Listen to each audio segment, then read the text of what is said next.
It's a beautiful place. It's got a great vibe about it. It's got one of the most beautiful long beaches you'll find in the world. On this strip of Kiwi paradise, life centres around Mount Maunganui.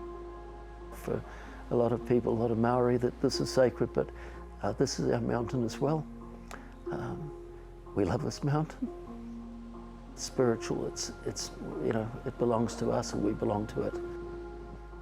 Colin McGonigle's lived in this region all his life.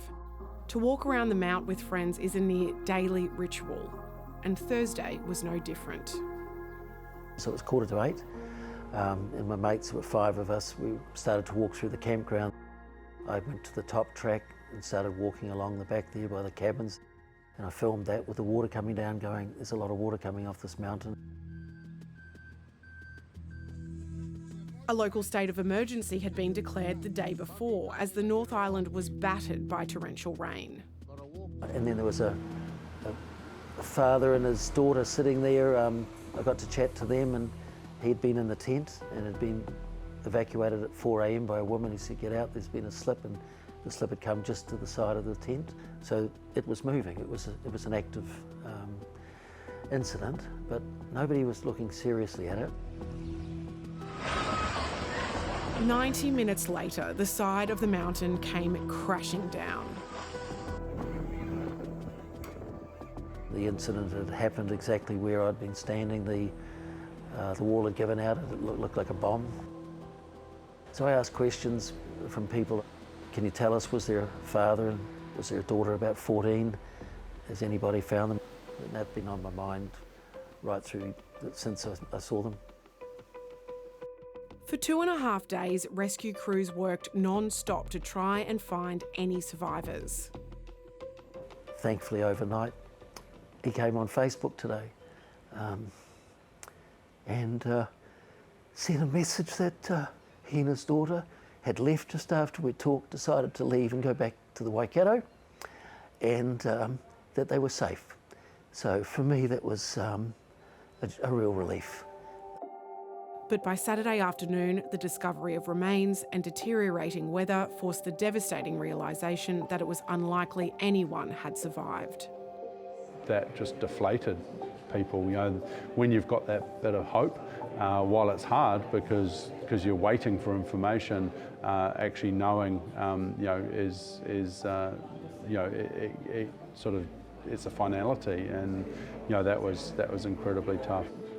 Among those killed are 2 15-year-olds, both from the same Auckland college, Sharon McInico and Max First Key, who was days away from his 16th birthday. Max's mother released a statement remembering her son as a kind and beautiful boy.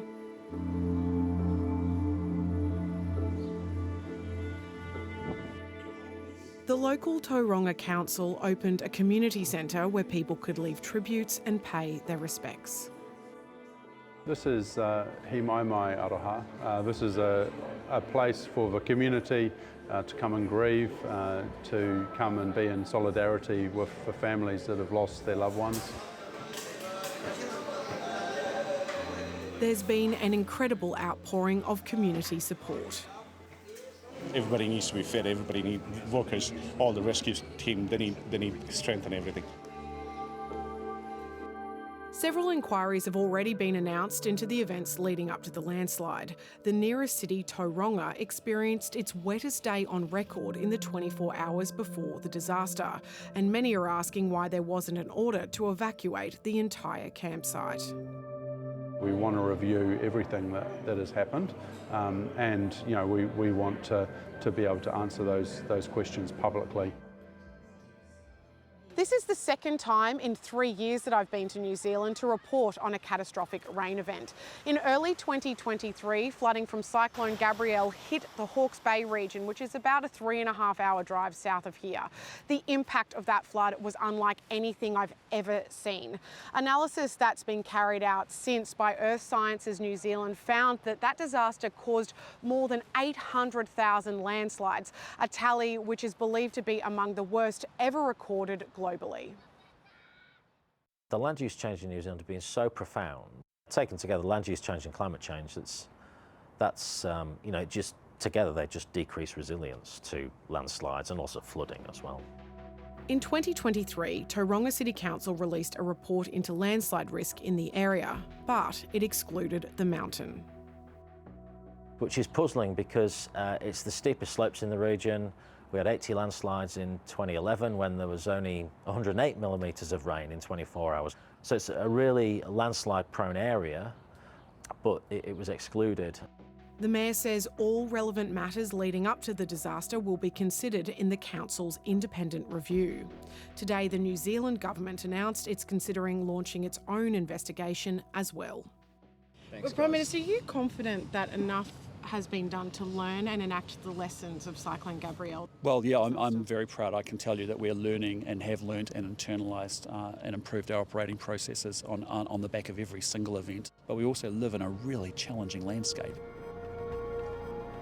On Sunday, as the sun set on a devastating week, the community gathered to reflect. There was little to say, just an overwhelming feeling of collective grief as they look out to their mountain. We've lost 6 people, which is 6 too many.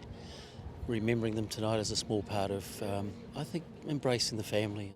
There's no bringing them home, but obviously we'll always remember them here.